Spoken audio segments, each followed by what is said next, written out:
Vos mislanem usiuni, glorioso de poderosa patente. Bom dia. Bem, em Lviv realmente está praticamente uma revolução. As pessoas se levantaram contra os funcionários do TCK. E não foi uma ou duas pessoas, mas centenas. Eles se levantaram contra o abuso daqueles caça-gente, que em geral podem ser chamados de pessoas, claro, mas enfim. E, tudo começou no momento em que de repente apareceu um funcionário do TCK. O funcionário do TCK foi lá para levar à força para a van um cidadão de 20 anos. Lembrando que só pôde a partir dos 23 até os 60. Quando algo deu errado, só os ucranianos sabem o que foi, ele golpeou a nuca do civil. Naturalmente, tudo isso foi documentado. Naturalmente, tudo isso foi filmado, como contam os líderes influentes da região de Lugansk com atores. Bem, é claro que aqui há indícios, digamos assim, de que isso é Lviv. E esses mesmos que saltam dos carros. Funcionários do TTSK corriam e agrediam civis. Depois ainda tem alguns deles que pegam a pistola. Então, quem souber, escreva aí nos comentários.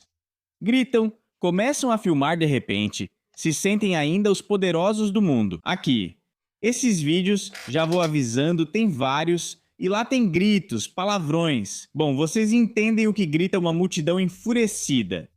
Por isso o YouTube não permite esse tipo de coisa. Eu mostro tudo isso completo no meu canal do Telegram. Aqui está esse canal do Telegram, aponte a câmera do seu smartphone ou tablet para ele, e você vai direto para onde precisa. Se você está me assistindo de um dispositivo móvel, esse método não serve. Clique no link na descrição do vídeo. Bem, vamos continuar assistindo. Olha só, agora começa a discussão. Os agentes do TCC não desistem, gritam que o poder deles está acima de tudo. E no final, os cidadãos foram levados ao limite. Primeiro expulsaram eles, claro, e depois começaram simplesmente a balançar o carro. Na primeira tentativa não conseguiram, mas na segunda vez deu certo e tudo começa a balançar e depois o carro vira de cabeça para baixo, digamos assim, com algumas rimas. E tudo isso, bem, olhe de longe como parece. Quantas pessoas se reuniram para esse ato injusto? Temos um ato injusto aqui. E olhe, de modo geral, de perto. Acho que todos entendem isso. Ou seja, você pode comprimir, apertar uma mola, mas no final ela vai se soltar. E, bem, um exemplo para aqueles caçadores de pessoas que estão de uniforme das Forças Armadas da Ucrânia. Não se sabe por quê.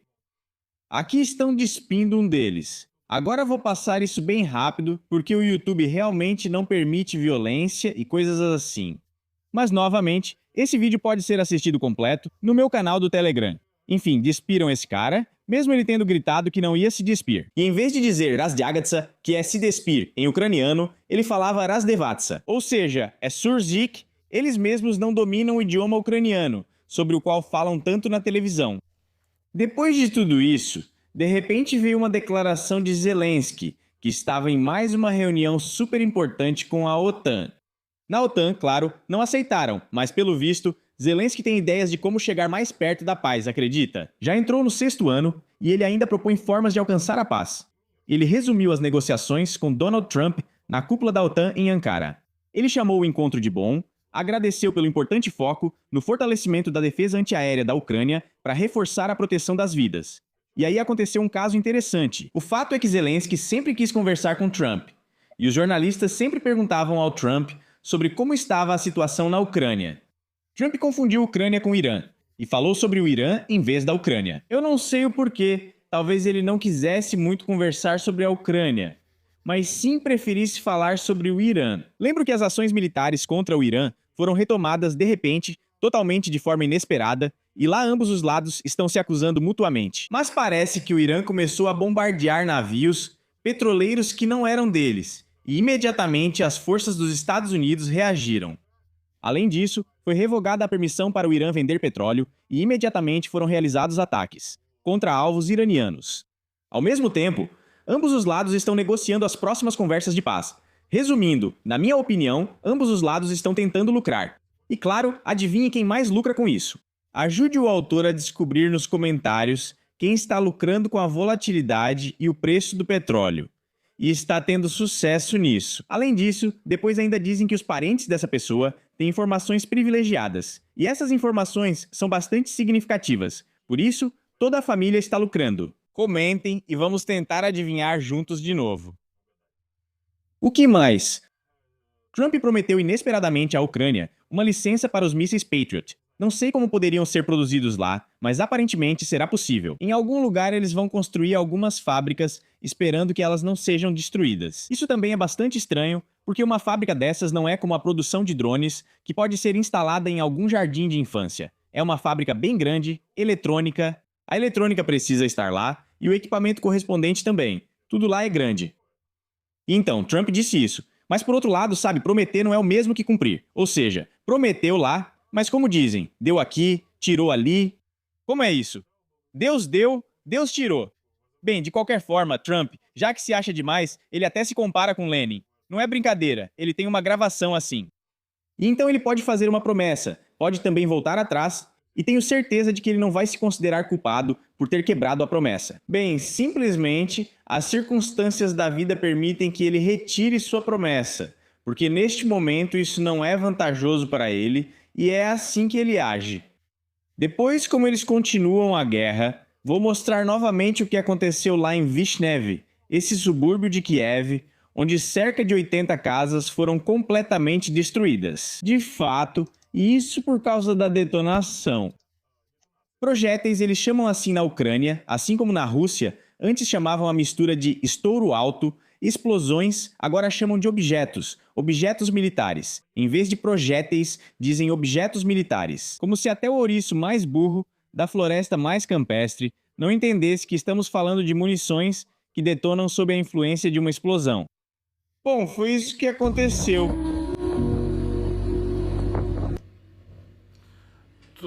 Aqui só aparece um pedacinho, mas tudo isso foi destruído. Já não dá mais para viver lá. E, ao que parece, eles vão continuar até que em toda a Ucrânia aconteça algo parecido com isso. Bem, é claro que é assustador ver algo assim.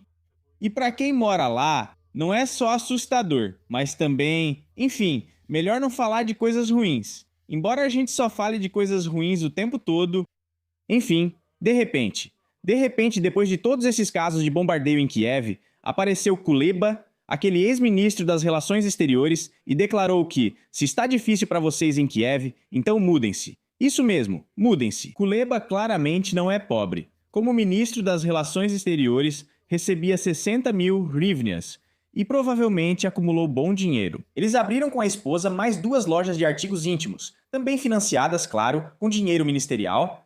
São apenas empresários talentosos. E agora Kuleba diz, bom, em vez das pás com as quais ele queria ir para frente, agora ele fala que é melhor deixar as grandes cidades, os centros urbanos, se de repente for difícil para você ficar sob bombardeio. Se você está sem teto, é só comprar uma casa, diz Kuleba.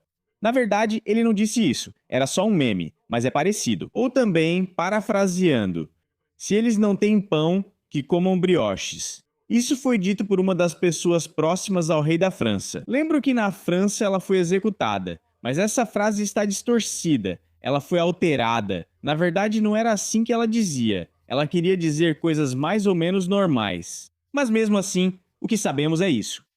Aqueles que podem ou devem viver em Kiev e em outras grandes cidades continuam fazendo isso, e quem já não aguenta mais, esses têm lá por enquanto algo que lhes pertence por algum tempo. Continuação.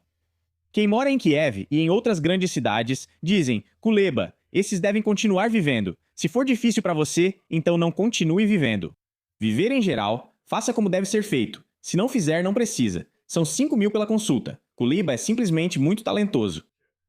Ativista, gerente, administrador, tem muita coisa misturada em uma só pessoa. Tantos talentos que já nem dá pra perceber todos eles de uma vez, estão todos lá em algum lugar. Incrível, incrível. Está na hora de ir. E nós vemos como é difícil com um novo ataque de mísseis em Kiev. Ou seja, você leva a comida pra mesa e você foi pro campo pra onde o coração manda. Mudar para lá. E nós vemos como a cada novo ataque de mísseis em Kiev... Sim, eu entendo. Os ânimos se acirram, converso com pessoas de Sumi e Zaporizhzhia e eles já estão no limite. E para aqueles interessante, isso também é como, tem uma piada. Meus fãs sempre me perguntam, por que você acha que somos seus fãs? O mesmo acontece com Kuleba, ele está sempre conversando com alguém. Até agora, só vi ele ser entrevistado pela própria esposa, que está em outro cômodo. Quem vai ligar para ele e por quê? Por exemplo, se eu morasse em Sumi, a última pessoa para quem eu ligaria seria o Kuleba. Como ele pode se comunicar com pessoas comuns, se ele nem sequer tem contato? Ele vive no próprio mundo dele, na sua, como dizem os ucranianos, bolha informativa, ou seja, uma bolha de sabão, só que informativa. E durante a guerra ele ia para restaurantes, experimentava vários peixes com creme de leite. Agora ele diz que conversa com pessoas comuns. Onde isso? Ah, Anteontem ele conversou com pessoas de Kherson, mas essas pessoas estão no limite, simplesmente. sim. Onde? Com algum compadre dele que abriu o 8º negócio no limite? Infelizmente não tenho boas notícias, então é melhor não esperar por elas. Ah, sim, não vai melhorar. Imagina só, uma análise nível Deus. Isso é simplesmente algum almirante, nem ministro, nem ex-ministro das Relações Exteriores. Almirante óbvio. O almirante óbvio afirma que a situação só tende a piorar. E eu achava que se há guerra no país, e se ninguém do alto escalão quer a paz, então a vida só iria melhorar, a economia iria crescer, as pessoas iriam viver melhor. Mas pelo visto, não é assim. Isso é meio estranho. Comentem também o que acham das habilidades analíticas do Kuleba. Acho isso genial. Imagina só, conseguir extrair desse caos informacional todo que está nos pressionando agora, esse pensamento e explicá-lo para a gente de forma clara, que em tempos de guerra, em tempos de problemas econômicos, sociais, políticos, sim, de qualquer tipo, a vida não vai melhorar. Isso é ótimo. Isso é perfeito. Porque quanto pior for a situação da Rússia na guerra, mais dura ela vai ficar. Ah, agora entendi. Ou seja, corrupção sim. Ouvimos falar disso hoje. Já mostrei no vídeo anterior, também do Kuleba, que falou sobre o assunto. Quem não viu, assista, o vídeo anterior está logo abaixo deste. E ele contou que na Ucrânia, claro, existe corrupção. Mas vocês imaginam, na Índia tem ainda mais corrupção. Mas a Índia é um país tão rico. Na Índia, as pessoas vivem com muita dificuldade, mas todos são tão ricos. Por isso, conclui Kuleba, não precisamos combater a corrupção. Mesmo assim, vamos conseguir. Seremos a segunda Suíça. Ou a terceira. Embora às vezes me pareça, bom, como pode ser ainda mais cruel, mas bem, o fato é que o fato continua sendo um fato. E eles não têm, olhem o que fazem com o Donbass, acreditem em mim, com as cidades da região de Donetsk, acreditem em mim, eles não têm nenhum tipo de freio ou limite, nada de isso não pode, isso não é humano, isso é uma cultura herdada. É pequena digressão. O patrimônio cultural é muito importante para quem vive passando fome. Foi especialmente digno por parte da Ucrânia. Novamente, lá mesmo em Kiev, demolir os monumentos de Pushkin, Dostoiévski, esses são os patrimônios culturais. Isso não é isso, é outra coisa, é totalmente diferente sim. Mas olha, Kuleba manda bem, hein? Fala essas coisas aí. Bom, só resta aplaudir esse gênio de terceira categoria. Ainda há quem fale muito das fronteiras de 91 em entrevistas, dizendo ser preciso chegar até elas. Vladimir Alexandrovich, nosso herói. E uma dessas heroínas, falando sobre as fronteiras de 91, que é preciso chegar até elas, Vladimir Alexandrovich, nosso herói, é uma senhora idosa, que fala justamente sobre o trabalho do TCK. Bem, vimos ela sair do carro e dar um soco na nuca de uma pessoa inocente minha, que nem podem enfiar numa van para mobilização porque ele tem 20 anos. Ele tem 20 anos e não está sujeito à convocação. Funcionários do centro de recrutamento ficaram chateados por não poder ajudar à frente. Mais precisamente, conseguiram o pagamento por mais uma unidade mobilizada que capturaram. Pois é, esses são os heróis. E aí eles recebem apoio, tem uma cidadã de chapéu estilo panela. Eles se aproximaram, checaram seus documentos, que não conferem, respondem porque é preciso. Aqui está ela, agora ouça. Perguntaram para ela, você tem parentes? E se sim, onde estão os parentes do sexo masculino? Momentos depois. Meu filho mora na Noruega, sim. Ela parece estar protegendo e tenta expandir as fronteiras da Ucrânia até a Noruega. Esse é o plano aparente, e lá provavelmente estão em contato próximo com os funcionários do centro de recrutamento, de novo, para que no momento certo possam vir ajudar sua pátria. Bom, está certo, não é? Já que essa senhora fala que é preciso ouvir o centro de recrutamento, se você tem problema com documentos, a culpa é sua. Bem, filhos e sobrinhos, ou em Kiev, ou o neto, a criança, enfim, mora na Noruega. Essa criança deve ser filha, não neta, já tem cerca de 30 anos e parece estar obrigada ao serviço militar. Alguns são obrigados ao serviço militar. A few moments. Em primeiro lugar, Ainda assim, eu acho que a ocupação do território deve ser nossa. A vovó continua soltando pérolas. Criança na Noruega, a ocupação dos territórios deve ser nossa. Ou seja, restaurar as fronteiras de 1991. Isso é maravilhoso. Mas veja que gente tão atuante, ou seja, ela entende que água parada não move moinho. Então fala o que pode para tentar resolver a situação. O filho dela está preso. Aliás, não tenho nenhuma reclamação contra o filho. Estou ironizando a Tserkostira, ou melhor, as palavras dela sobre um cidadão norueguês preso e sujeito ao serviço militar.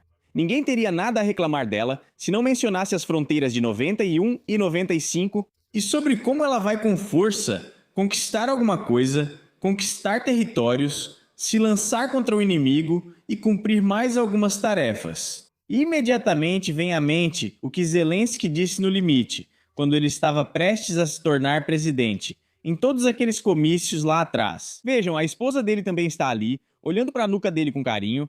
Aqui. Vamos ver que não estamos criando nenhum esquema. Nós realmente queremos, meu Deus, tudo o que todos nós queremos é viver em um país normal, livre e democrático. Bem, foi assim que esse país democrático ficou. Veja, as pessoas vivem assim. Existe um país livre e democrático, elas observam os arredores, tudo está ótimo para elas. Ou seja, essas pessoas conseguiram.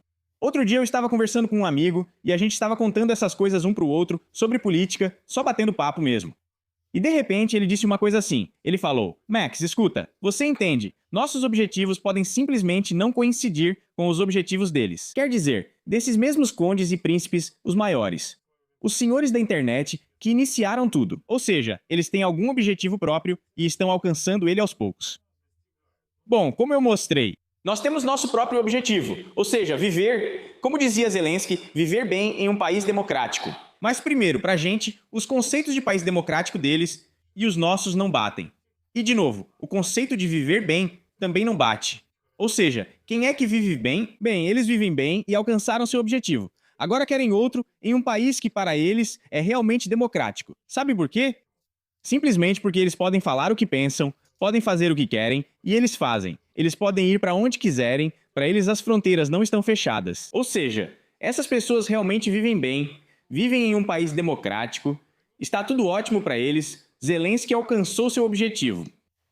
É isso. Se acontecer algo como o Svinachuk, eu acho que o presidente deve ser alguém nosso lá. Eu acho que se você quer parar a guerra, então com certeza você vai parar. Perfeito, perfeito. Tem muitas outras falas desse tipo aqui, mas claro, elas não vão nos ajudar, mas ouvir tudo isso é bastante interessante.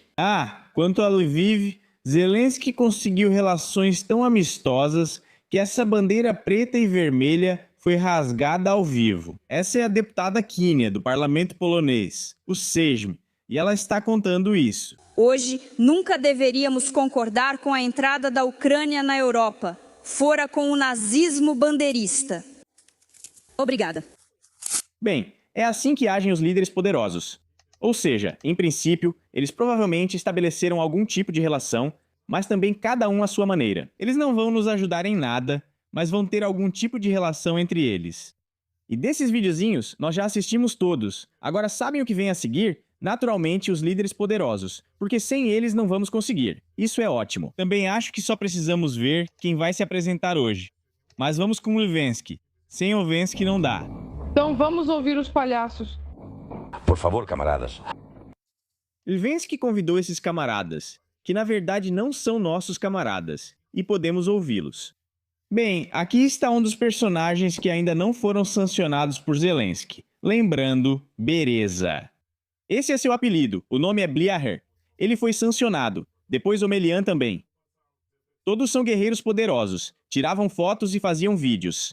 Tiravam selfies na 10ª linha, depois se desmobilizavam dizendo, somos veteranos. Recentemente o mesmo Bliaher dizia, sou veterano, por que vocês não lutam? São os mesmos veteranos. À esquerda está Lapen Igor Zla, filho de um juiz. Ou seja, a vida toda com uma colher de ouro enfiada em certo lugar. Bom, em qual lugar vocês decidem? O mesmo vale para os comentários. À direita, um gênio da jurisprudência sem formação jurídica. Ex-procurador-geral, ex-ministro do interior, Yura Lutsenko, que está sempre sendo filmado com livros ao fundo. Bem, ele quer parecer que, sabe, leu todos eles. É preciso de um líder. Não há líder na Europa. Existe um líder na Europa, todos nós sabemos quem é. Neste momento, a Europa não tem nem Churchill, nem Merkel, nem Thatcher. Sim, exatamente esse. Churchill morreu, Yura. Churchill já morreu faz tempo. Eu, claro, não quero deixar ninguém triste, mas as coisas simplesmente não aconteceram desse jeito. Fica falando esse tipo de coisa. E por isso eu digo mais uma vez, espero que as eleições presidenciais ucranianas possam dar um presidente assim, um líder militar. Aham, militar. A Ucrânia precisa de um líder militar. Como se não bastasse, é como alguém que já foi atingido por uma árvore e ainda leva uma pancada de ferro. Isso seria uma reviravolta? Isso também vai dar sentido para a adesão da Ucrânia à UE. Ou seja, precisamos deixar isso claro. Ah, galera, sim, entendi. Galera, pessoal, quem fala é Yura. Bom, então eu meio que não entendi direito. Primeiro encontramos um líder europeu, depois seguimos com força para a Europa. Como é que vamos encontrar um líder europeu se ele ainda não está na Europa? O que está acontecendo? Essa lógica aí, eu já nem tento mais entender, porque simplesmente não existe. Seremos o principal banco de defesa, mas queremos entender que protegemos nossa casa comum. Quero perguntar aos soldados e oficiais na linha de frente se querem defender a Europa. É uma pergunta retórica, mas Yura quer exatamente isso. Então vá para a linha de frente e defenda a Europa em algum lugar por lá. Bem, para isso, é necessário um líder confiante, sério, profissional e com uma visão militar e política. É nisso que a Ucrânia deve pensar. Provavelmente ambos falam de Zaluzhny. É difícil entender o que essas pessoas realmente pensam, pois têm pensamentos meio desconexos. Parece que eles se referem a Zaluzhny. E daí, vamos assistir mais um. Esse cara de olhos inquietos, que não consegue se concentrar em nada além, aparentemente, de alguns objetos atrás dele, diz que a responsabilidade pela sua parte e pela sua família depende só de você. Ele fala isso sentado, de novo, em um estúdio aconchegante. Bom, aqui acabam minhas competências. Uma coisa é um soldado contando algo, mesmo com palavrões direto da linha de frente. Quero dizer sobre quem deve servir e quem não deve, se for um verdadeiro soldado. Por outro lado, se você já fez a sua escolha, por que está mandando os outros morrerem? Isso já é outra coisa completamente diferente. É quando ficam sentados uns personagens com olhos inquietos e tentam contar. Ou melhor, tentam dizer o que as pessoas devem fazer. Mas quem são eles, afinal? Por que eles estão falando isso? Fala sobre quem deve fazer o quê, mas esse aí não é ninguém, nem nome tem, não é nem algum funcionário, nem o mais insignificante, nem é veterano, pelo amor de Deus. Simplesmente algum sujeito estranho está sentado e falando alguma coisa. Se cada cidadão basicamente deve entender que, bem, existem possibilidades de como pode defender o Estado. Tem uma parte que diz respeito à responsabilidade do equipamento local, mas pela responsabilidade... Meus olhos corriam tanto, para ser sincero, acho que eles quase caíram. Porque em um segundo eu tinha que dar conta de tanta coisa. Talvez o papel de parede atrás do jornalista seja interessante ou tenha algo mais. Talvez não entendamos algo, talvez estejam chamando ele para almoçar e ele olha ao redor, pensando no que está acontecendo. Mas eu não sei. Quanto à sua família, isso é com você. Ir ou não para o abrigo depende de sua decisão. Essa é a nossa realidade. Ela dificilmente mudará em breve, nesse contexto de recursos. Claro que vai mudar. Kuleba também afirmou que tudo vai piorar. Mas continuem, como dizem, lutando. É assim que as coisas são. Tudo é poderoso, maravilhoso. Vivemos em um país democrático, mas não nós com vocês, e sim eles, cada um no seu lugar. Bem, em geral, é isso. Tudo vai piorar. Maravilhoso. Esse é o principal resumo desse vídeo. Ou seja, já várias pessoas disseram, tudo vai piorar. Mas como eu também falei ontem no vídeo, ou melhor, sim, alguém lá estava contando sobre os crimeanos que eles devem aguentar por causa de... Ah, isso foi o Budanov que falou, sim. Os crimeanos devem aguentar, ficar sem luz, sem gasolina, sem comida, sem água para alcançar o objetivo maior. Voltar para sua casa, para a Ucrânia. Ele disse isso olhando direto para a câmera, como qualquer um contaria. Então é isso. Com isso, permitam-me me despedir. Não deixem de se inscrever neste canal. Tchau a todos. Já não somos mais crianças há muito tempo e terminamos de crescer. Onde está o céu? Onde está o vento? Onde está a alegria que nos espera? Onde está o céu? Onde está o vento? Onde está a alegria que nos espera? Editor.